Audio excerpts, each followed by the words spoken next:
enfermedad diverticular, realmente es un cuadro que sí lo van a ver bastante frecuente, sobre todo en gente mayor. Como una pequeña introducción, hay divertículos verdaderos, divertículos falsos, ¿ya? O pseudodivertículos. Los divertículos verdaderos son aquellos que comprometen las 4 capas, ¿ya? Y los falsos, bueno, a lo que me voy a referir el día de hoy, que es la enfermedad diverticular en colon, les falta la capa muscular, ¿ya? Y generalmente se debe a un aumento de la presión intraluminal. Ahora, con respecto a la prevalencia de diverticulosis en hombres o en mujeres, va a aumentar con la edad. No hay mucha diferencia en si en hombres es más frecuente que en mujeres es más frecuente que en hombres, realmente es casi igual. La prevalencia de divertículos en personas menores de 40 años vemos que es en menos del 10%, pero vemos si comparamos con personas a los 80 años, ya puede llegar al 50 o 70% de personas. Entonces, nuevamente hacemos hincapié que la enfermedad diverticular o la diverticulosis aumenta con la edad.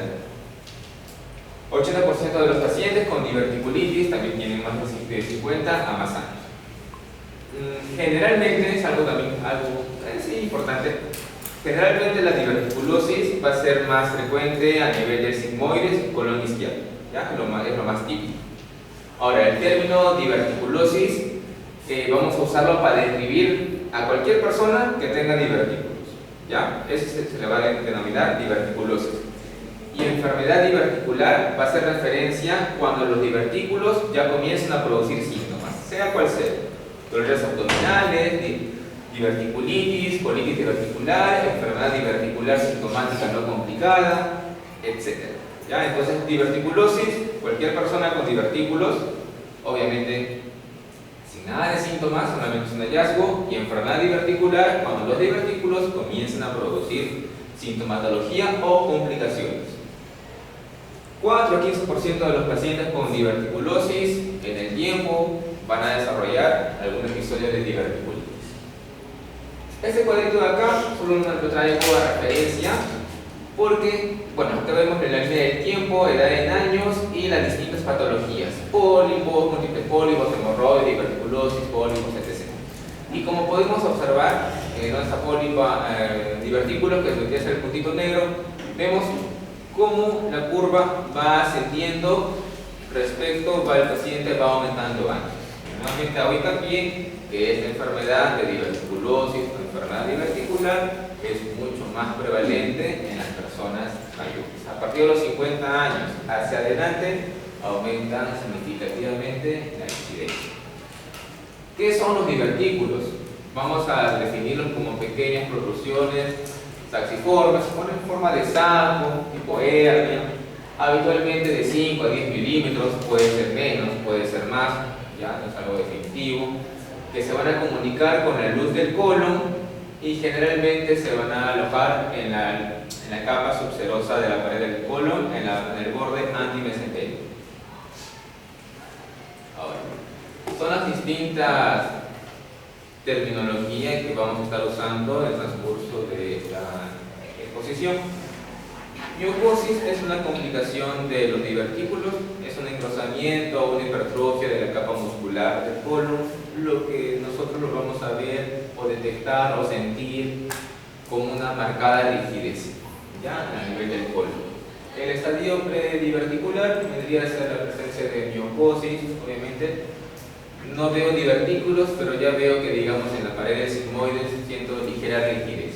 Algo que yo lo voy a percibir cuando hacemos la colonoscopía. La diverticulosis, que es la presencia de divertículos, como ya lo habíamos mencionado.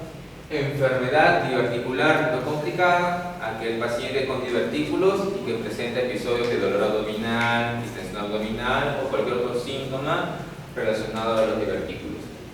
Enfermedad diverticular complicada, ya la cosa se pone un poquito más seria. Tenemos la diverticulitis simple, que es la inflamación del divertículo. La diverticulitis complicada, cuando ya hay perforación, obstrucción, fistulización, hemorragia diverticular también. Entonces, en esta imagen de acá, lo que podemos observar es, 1, la localización más frecuente de los divertículos, colon sigmoides y colon izquierdo. No significa que no puedan localizarse en colon derecho, sí, pero es menos frecuente. Y algunas de las complicaciones de los divertículos o las diverticulitis, que son las micro o macro perforaciones, que podría ser intestino delgado, al peritoneo, a piel, pues podría fistulizar y también podría producir fistilización hacia vejiga, que más adelante lo vamos a mencionar un poquito. Con respecto a la etiopatogenia, generalmente se produce este saco en la zona más débil del colon. Y la zona más débil del colon son a nivel de la penetración de los vasos rectos. Es a nivel de esta zona en donde es más frecuente que se inicien o se formen los divertículos. Obviamente por un aumento de la presión intraluminal, algunas alteraciones genéticas en la pared del colon, dietético, el bajo consumo de fibra también podría ser una posibilidad que vamos a mencionar en un rato más.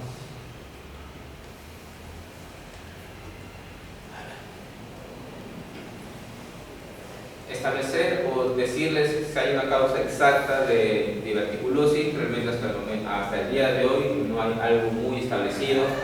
Hay algunos estudios que mencionan algunas posibles causas.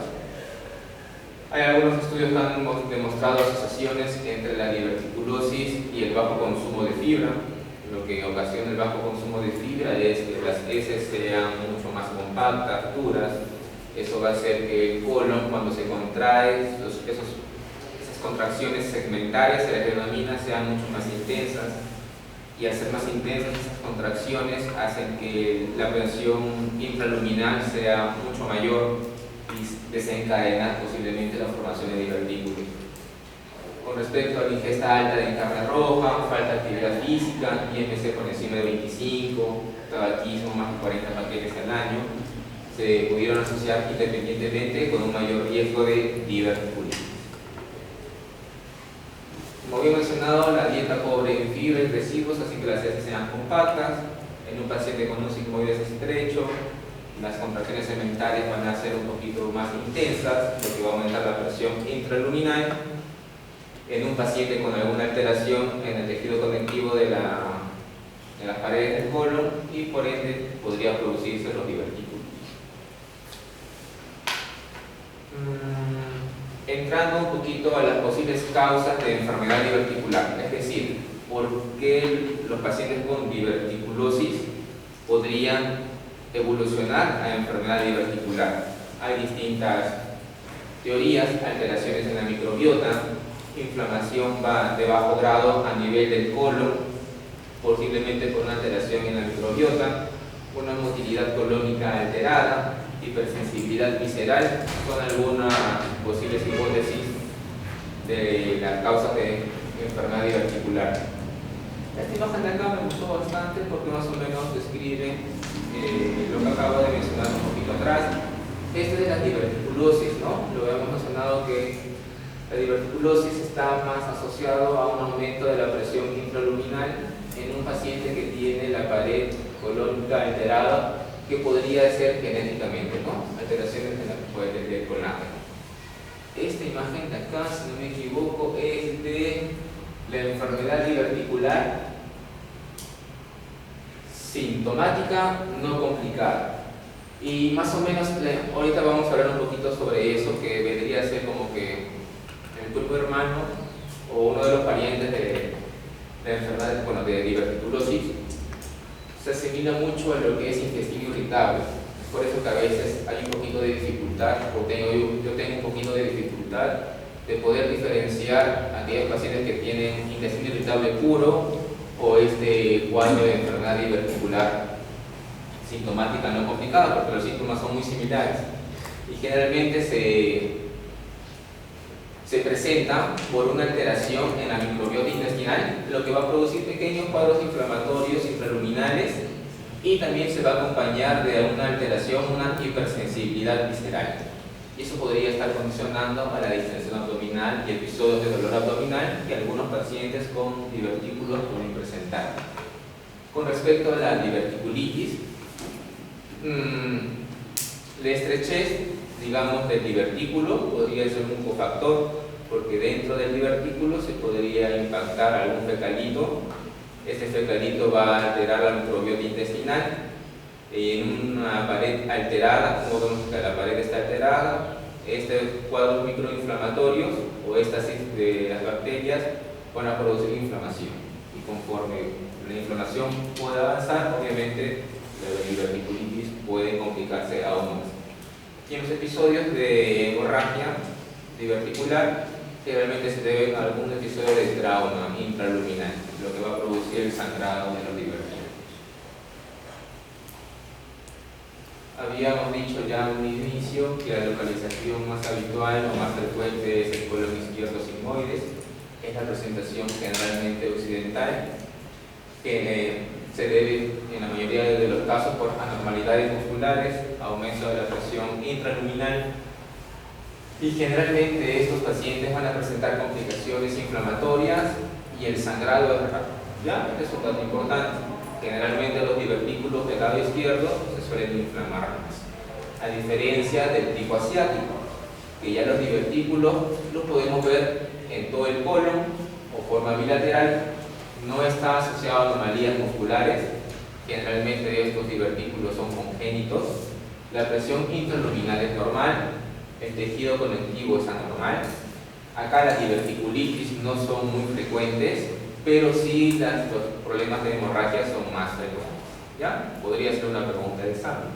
Divertículos izquierdos tienen mayor probabilidad de inflamarse, de infectarse, a diferencia de los divertículos derechos, que tienen más probabilidad de sangrar. ¿Ya? La distinta taxonomía o terminología de la diverticulosis. Entonces, diverticulosis, pacientes nuevamente con divertículos. Ahora, diverticulosis asintomática y tenemos la diverticulosis sintomática. La diverticulosis sintomática o enfermedad diverticular la podemos subdividir en diverticulitis, enfermedad diverticular sintomática no complicada y diverticulosis asociada con colitis segmentaria. Este cuadro de acá se asimila mucho a enfermedad inflamatoria intestinal. Este cuadro de acá se asemeja mucho a un cuadro de síndrome intestinal irritable. Con respecto a la diverticulitis, la podemos dividir en dos, la complicada y la no complicada. La complicada, cuando hay presencia de abscesos, fístula, obstrucción y perforación libre. En este cuadro de acá, traduce más o menos la frecuencia de los distintos episodios de enfermedad diverticular. Tenemos la enfermedad diverticular no complicada, que es más frecuente y obviamente que la mortalidad es menos. Y conforme obviamente se va complicando más la enfermedad, la probabilidad o la mortalidad aumenta un poco, pero del mismo modo es mucho menos frecuente. La enfermedad diverticular sintomática no complicada, que vendría a ser una de las tantas manifestaciones de la diverticulosis. Las manifestaciones son inespecíficas y, como había mencionado, se asemejan mucho al síndrome de intestino irritable. El síntoma principal en estos pacientes es el dolor abdominal, generalmente localizado en el abdomen inferior. Suele mejorar con la defecación, al igual que el síndrome de intestino irritable, y generalmente a nivel de fosa iliaca izquierda. Otros síntomas que podrían acompañar a podría ser alteración en el hábito intestinal, distensión abdominal o presencia de moco en las heces. Con respecto a la posible hipótesis patogénica, el proceso inflamatorio crónico de bajo grado de la mucosa debido a un sobrecrecimiento bacteriano, el cual va a originar una hipersensibilidad visceral y por ende la distensión y dolor. Con respecto a la colitis segmentaria asociada a la diverticulosis, actualmente se está reconociendo como una entidad distinta que va a caracterizar por una inflamación de la mucosa circundante a los divertículos. Puede o no haber inflamación del divertículo, pero algunas veces no hay inflamación del divertículo, pero sí alrededor del divertículo la mucosa verse inflamada. Ahora, los factores de riesgo va a incluir el sexo masculino y la edad por encima de los 50 años. Una de las presentaciones podría ser sangrado rectal, diarrea y o dolor abdominal. Y bueno, generalmente, o lo bueno de esto, que este proceso suele ser benigno y autolimitado. Con respecto al diagnóstico, la sospecha clínica es importante, ¿no? Un paciente, en teoría, añoso, con dolores abdominales a repetición. Si se localiza en fosa ilíaca izquierda, ok, tal vez por ahí lo primero que debiéramos sospechar, obviamente que hay muchas enfermedades que pueden producir dolor abdominal, pero una de las tantas podría ser enfermedad diverticular. Si tenemos la sospecha, obviamente que podemos acompañarlo de algunos exámenes de sangre o imagenología, ¿ya? Porque lastimosamente va a ser insuficiente una sospecha clínica, ¿ya? Para llegar al diagnóstico. Acá vemos que la sospecha clínica realmente tiene una sensibilidad del 68% y un valor predictivo positivo del 65%, que es muy bajo. Entonces, sí vamos a necesitar estudios de imagen para poder confirmar la sospecha de enfermedad diverticular o diverticulosis en los pacientes. En unos inicios, bueno, usaban bastante lo que era la radiografía o enema varitado de colon, pero es un procedimiento un poquito tedioso. Actualmente ya no se suele usar porque obviamente hay muchos métodos menos invasivos, pero del mismo modo se podría usar algunas veces este enema varitado en aquellos pacientes que presentan alguna complicación como fístulas o succiones. Ahora, a diferencia del enema de vario y colonoscopía, ecografía, tomografía, resonancia magnética, una de las ventajas es que me va a poder describir o caracterizar toda la pared del colon en su extensión. Y por lo tanto, estos métodos son el pilar para el diagnóstico de la enfermedad diverticular. Ecografía y tomografía mencionan acá que no hay una diferencia significativa sustancial con respecto a la sensibilidad y especificidad, 92 y 94% respectivamente, y con respecto a la especificidad de 90 para la ecografía y 99 para la tomografía. Si sospechamos de enfermedad diverticular en un paciente, tal vez podríamos iniciar con una ecografía simple. Esta es una radiografía varitada del colon, en donde podemos observar, este es el marco colónico con muchos orificios diverticulares. Esta es una colonoscopía. Voy a cerrar la puerta porque realmente no sé si se observa bien acá.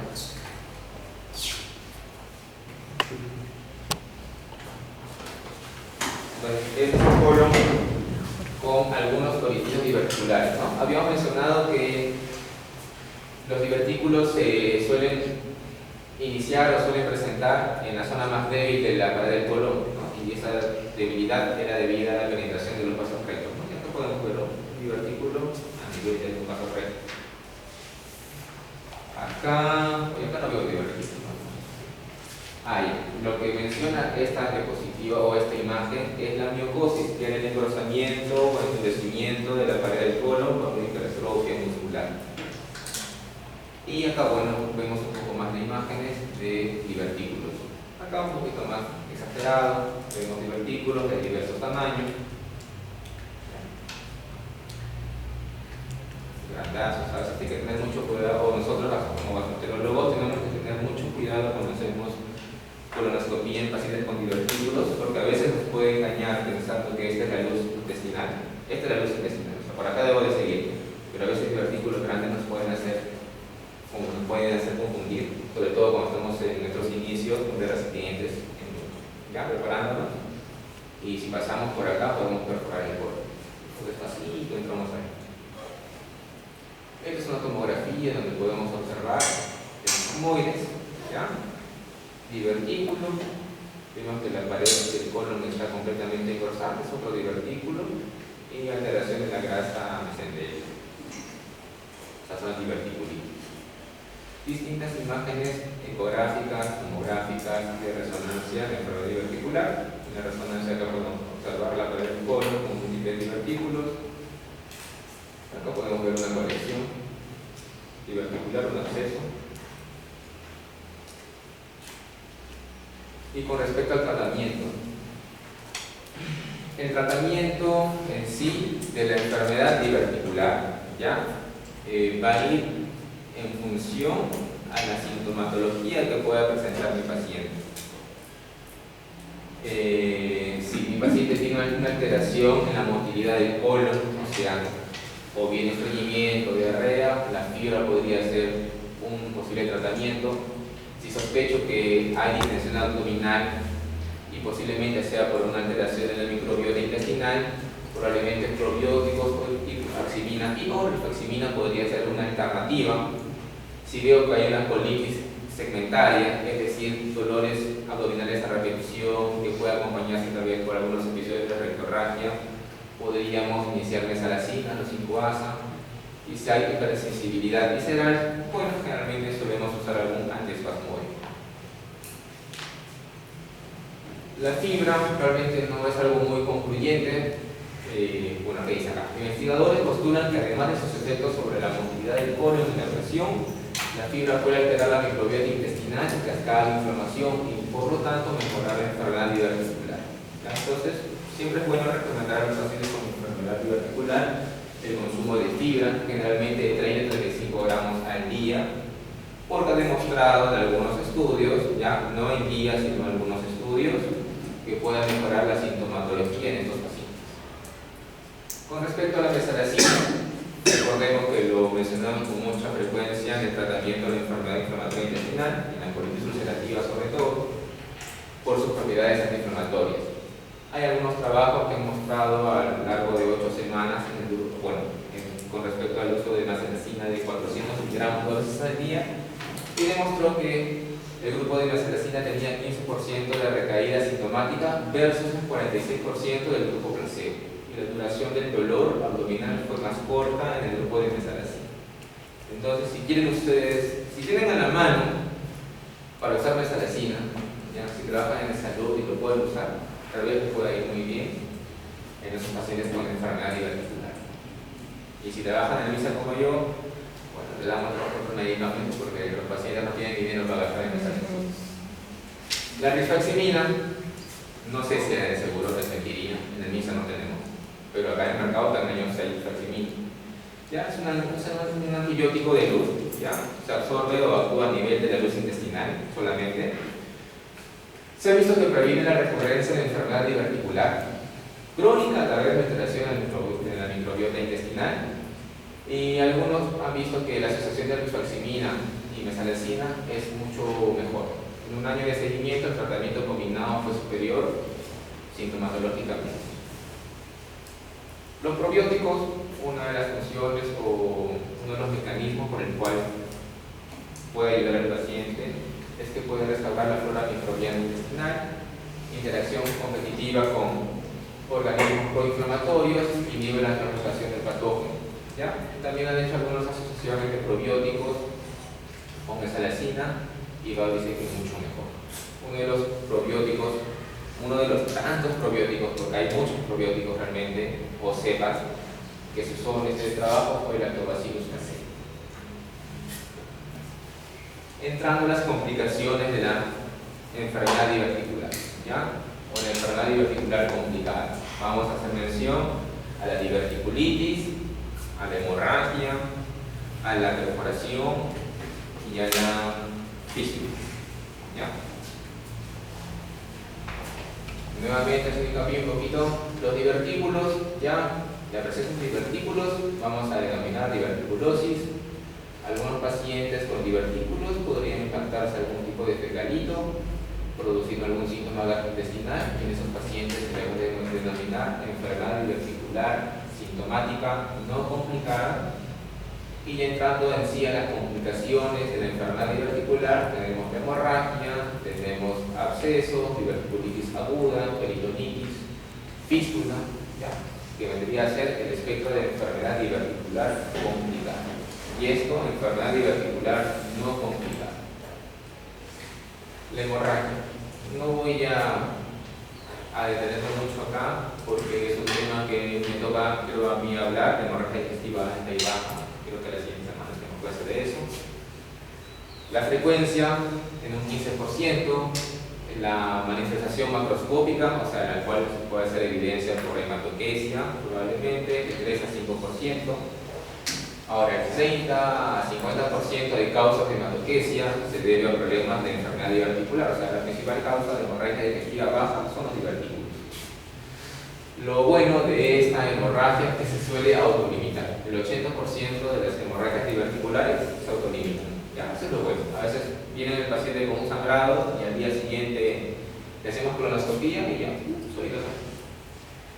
Ahora, si mi paciente tiene un episodio de hemorragia, la recurrencia de un segundo episodio es de 25% y de un tercer episodio es del 50%. Como les mencioné, los divertículos que suelen sangrar con mayor probabilidad son los divertículos del lado derecho, ¿ya? 70 al 90% de casos.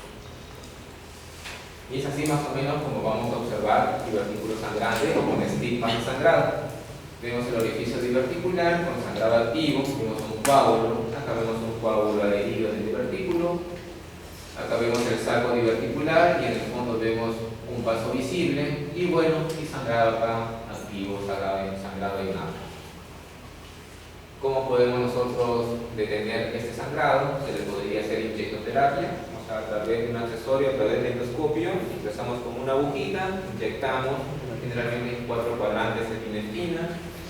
Y si vemos un vaso visible como lo vemos acá, le podemos colocar un clip hemostático. Imaginemos que es como una grapa. Entonces lo que hago es afrontar estos bordecitos y colapso el vaso visible.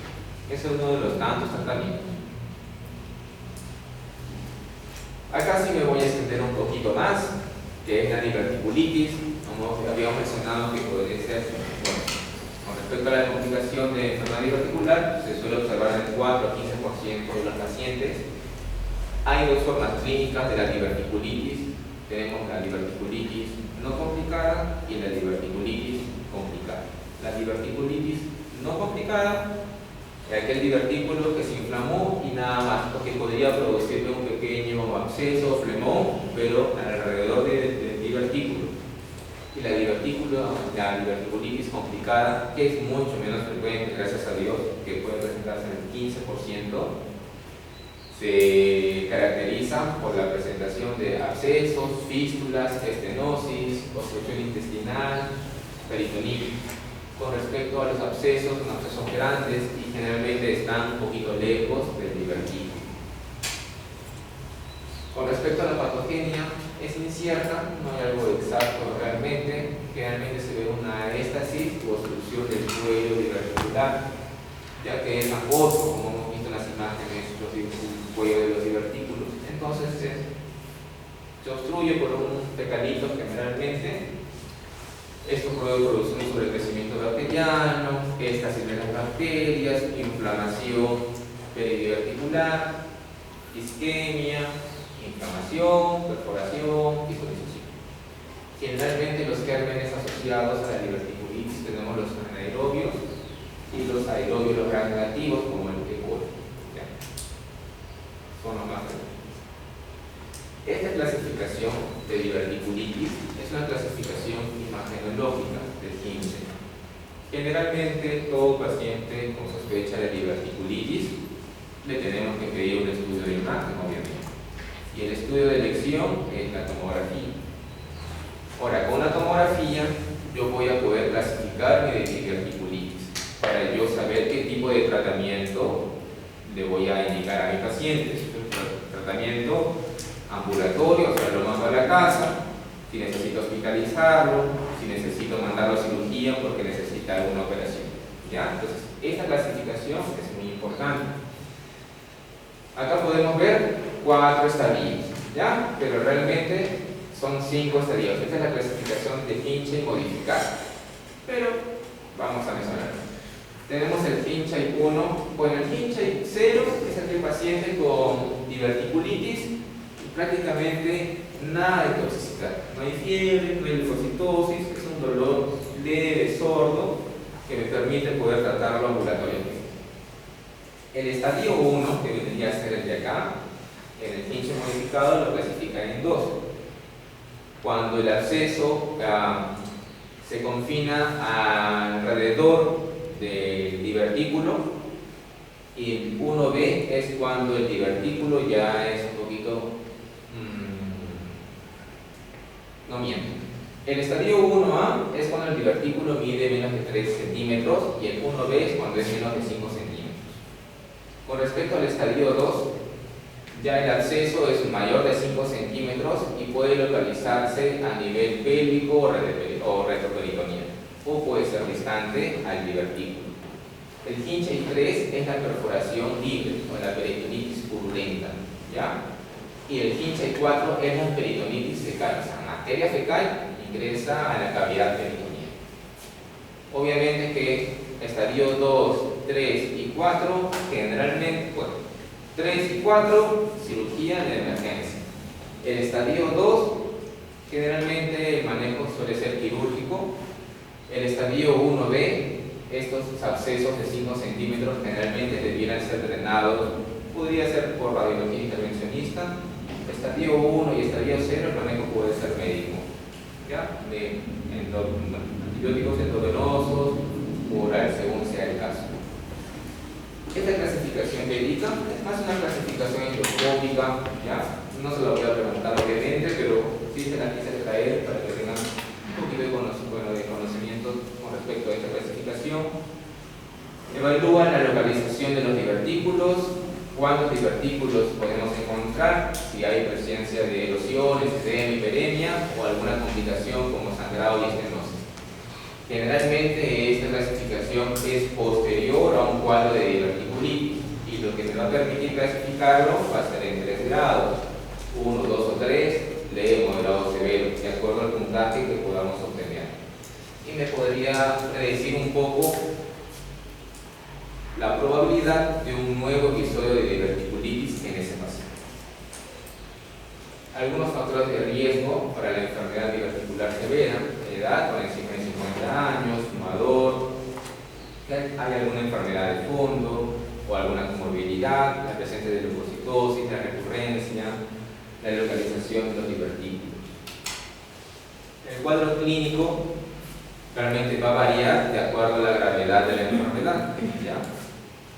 Pero lo más frecuente en diverticulitis es el dolor abdominal en fosa ilíaca izquierda. Es como que la apendicitis, pero en el lado izquierdo. Es lo más característico de la diverticulitis. Ahora, puede estar presente varios días antes del diagnóstico, porque el paciente piensa que es cualquier otra cosa, pero menos diverticulitis. Entonces, o a veces están automedicando y el dolor persiste. Diarrea o estreñimiento, podría o no haber, anorexia, náuseas, vómitos o alguna molestia urinaria. Al examen físico, obviamente que va a ser evidente el dolor abdominal a nivel de la fosa ilíaca izquierda o a predomina de la fosa ilíaca izquierda.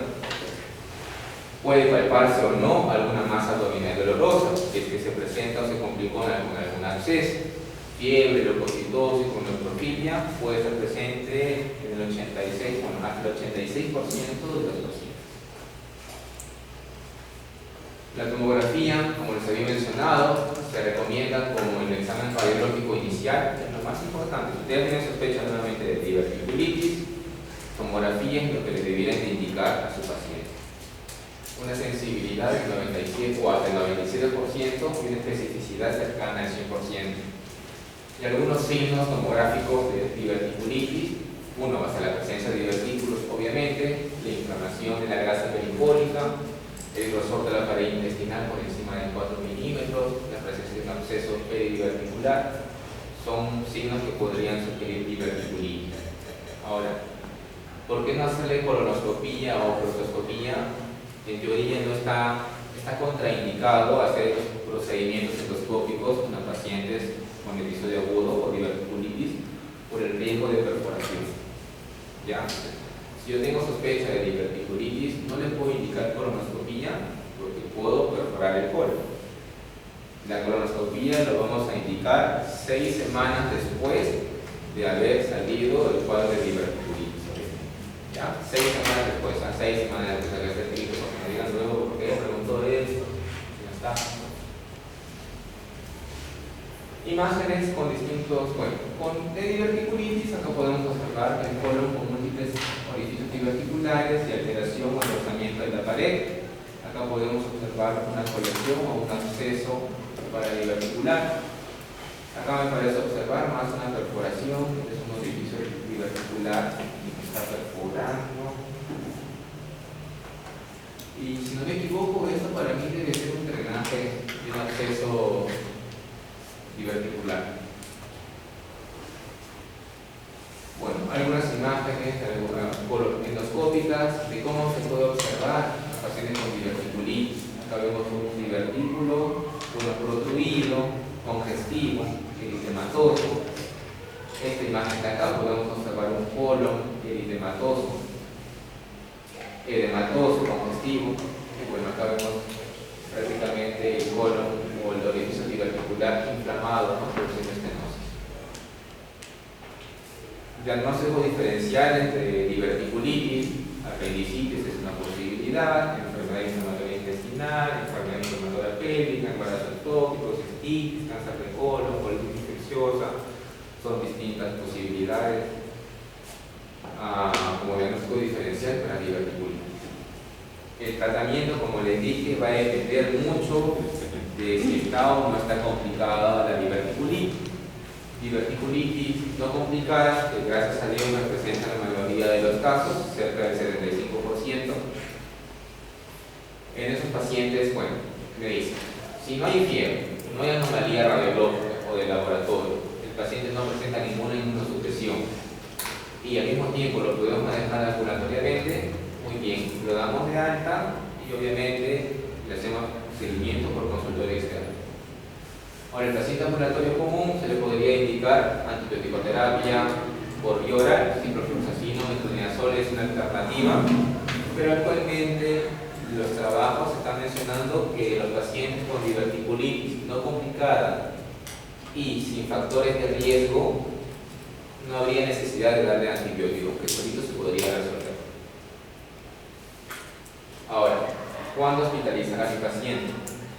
Cuando tiene fiebre alta, por encima de 38,6, leucocitosis, que tenga alguna enfermedad, alguna enfermedad inmunocompetente, que tomográficamente vea alguna complicación, que haya algunas condiciones graves coexistentes, que no tenga falta de apoyo en el hogar, que son unos abuelitos que prácticamente viven solos, entonces vamos a poner un poquito de dificultad como para hacerle seguimiento, que no puedan tolerar la vía oral o que el dolor sea demasiado intenso. Entonces, en esos pacientes tal vez lo ideal sería que el tratamiento sea intrahospitalario.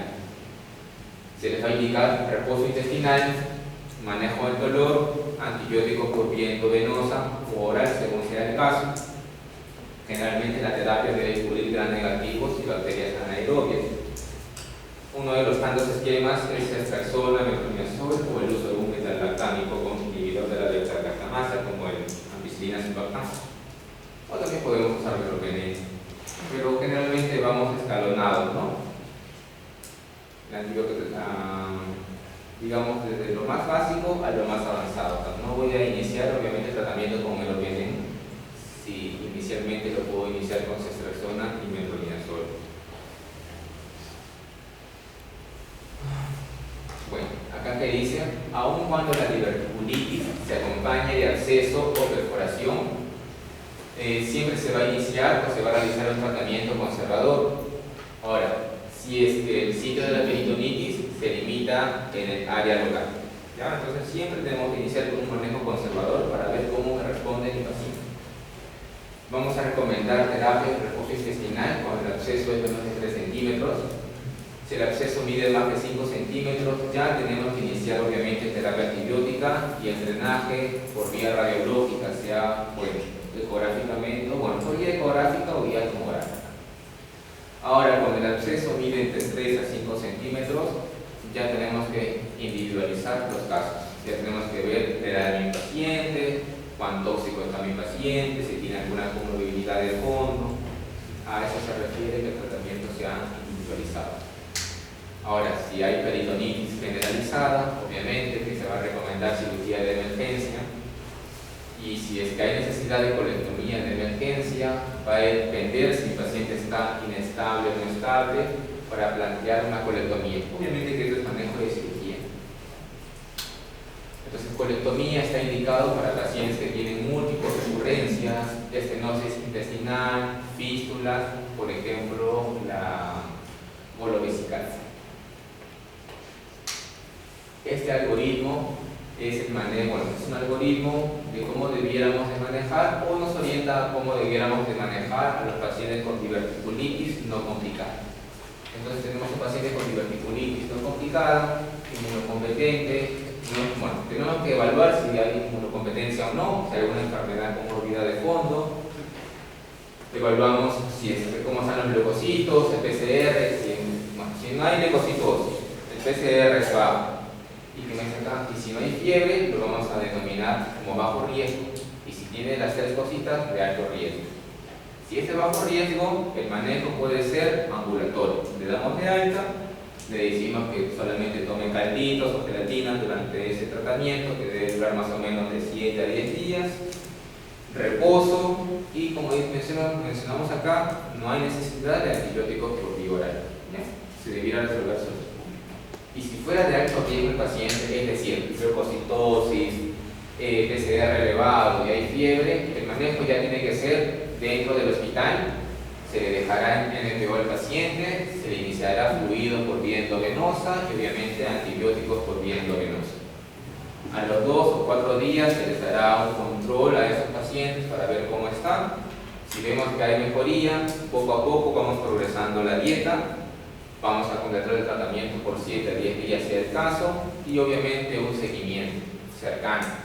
Pero si no hay mejoría a los 2 o 4 días, consultar con el cirujano, capaz por ahí se nos está pasando algo, considerar algunos diagnósticos diferenciales o algunas otras complicaciones por ahí se nos pasó, o que se esté complicando el transcurso de los días.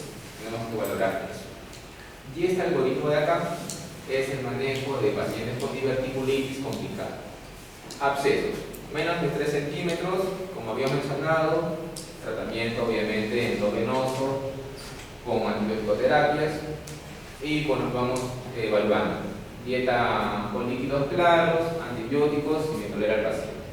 Pero si el absceso es por encima de 3 centímetros, ya obviamente el paciente debiera ser hospitalizado, debiéramos iniciarle tratamiento antibiótico por vía endovenosa, se le tendría que hacer el drenaje percutáneo y una cirugía electiva si es que hay, si es que cumple criterios para una cirugía electiva.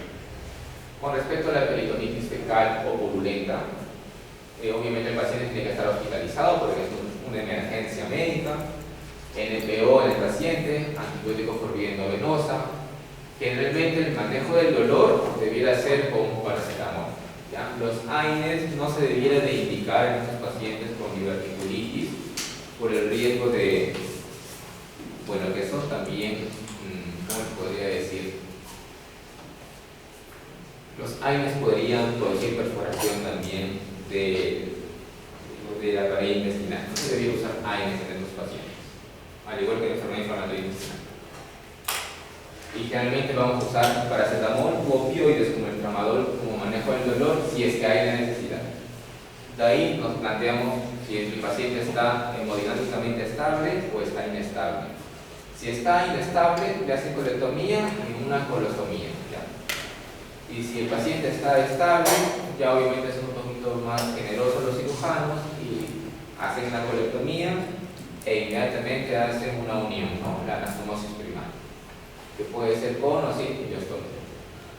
Pero lo vuelvo a decir, es más de cirugía. Pero tener un conocimiento base no está bien. Distintos esquemas que podemos usar en el manejo de la diverticulitis. Generalmente siempre vamos a usar puede ser un alquinolor más metronidazol, o ciprofloxacina más metronidazol, ceftriaxona más metronidazol, que es lo que generalmente ustedes van a ver en los hospitales. Continuando con las complicaciones, los abscesos, 23% de abscesos abdominales van a ser a distancia, pericólica o a distancia, retroperitoneo o hígado. Las fístulas no es tan frecuente, afectan al 2% de los pacientes con diverticulitis. Podría ser una pregunta de examen: ¿cuál es la fístula más frecuente en estos pacientes? La fístula colovesical, y estos pacientes podrían manifestarse con neumaturia, o sea, están orinando y de repente sale un poco de aire. Fecaluria, infecciones urinarias a repetición. La fístula colovaginal le sigue en frecuencia a la colovesical. Después tenemos las coloentéricas, coluterinas, coluveterales, colocutáneas, que son mucho menos frecuentes. La obstrucción podría deberse al edema de la pared, a los cambios inflamatorios, o también podría deberse a una compresión de los abscesos. Y la perforación libre se debe a una ruptura intraperitoneal del absceso, o perforación libre de un divertículo. Y en esta imagen de acá, y creo que es la última diapositiva, lo que podemos observar es la fístula más frecuente, ¿no? Que es la colovesical, obviamente por contigüedad. Y nada más. ¿Alguna pregunta que tengan con respecto a la enfermedad diverticular? ¿Algo que me haya quedado claro?